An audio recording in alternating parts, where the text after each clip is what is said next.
હજીરા સ્થિત એમએનએસ કંપનીમાં થયેલી હિંસા બાદ શુક્રવારે વહેલી સવારથી સમગ્ર વિસ્તારમાં પોલીસ છાવણીમાં ફેરવાઈ ગયો છે. એલએનટીના કોન્ટ્રાક્ટ કર્મચારીઓ દ્વારા કરેલા પથ્થરમારોને તોડફોડ કર્યા બાદ અન્ય કોઈ અનિચ્છનીય ઘટના ન બને તે માટે પોલીસ દ્વારા સઘન કોપિંગ હાથ ધરાયું હતું.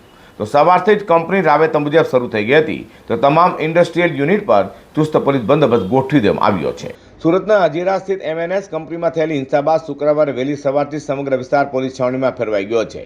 એલએનટી કોન્ટ્રાક્ટ કર્મચારીઓ દ્વારા કરેલા પથ્થરમારો અને તોડફોડ બાદ અન્ય કોઈ અનિચ્છનીય ઘટના ન બને તે માટે પોલીસ દ્વારા સઘન કોપિંગ હાથ ધરાયું હતું. ગુરુવારની હિંસાના શુક્રવારે સવારે એમએનએસની ફરીથી એલએનટીના અંદાજે 50થી વધુ કોન્ટ્રાક્ટ કર્મચારીઓ યુનિટમાં એકઠા થયા હતા. જોકે પ્લાન્ટ પર પહેલેથી જ સજ્જ તૈનાત પોલીસે તાત્કાલિક એક્શન લઈ આ તમામ કર્મચારીઓને ત્યાંથી હટાવી દીધા હતા અને સ્થિતિ પર કાબુ મેળવ્યો હતો.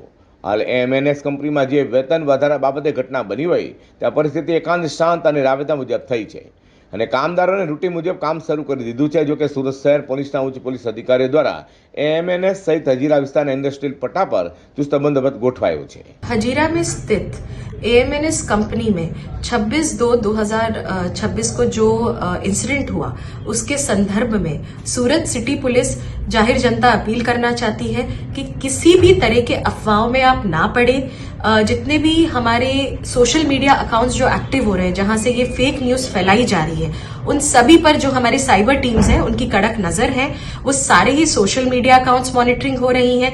जितने भी व्हाट्सएप ग्रुप्स हैं उनमें एडमिन्स के भी मॉनिटरिंग की जा रही है कि ये जो भी ये जितने भी ये व्हाट्सएप मैसेजेस हैं जो वायरल हुए हैं वो कहाँ से वायरल हो रहे हैं. और जैसे ही हमें पता चलता है तो इस पर बहुत ही कड़क कार्रवाई सूरत सिटी पुलिस की तरफ से की जाएगी.